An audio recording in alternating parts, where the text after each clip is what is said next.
Prepare printhead cleaning solution and straw. Move the carriage away.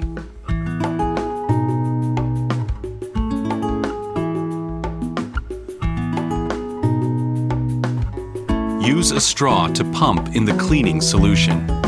Drop into cap top.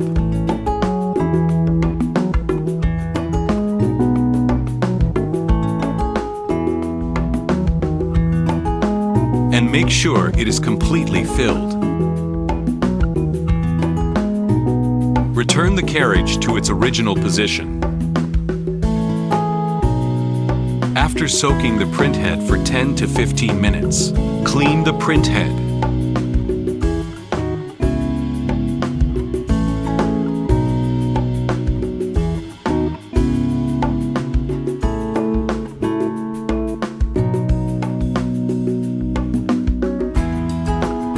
Printhead cleaning completed.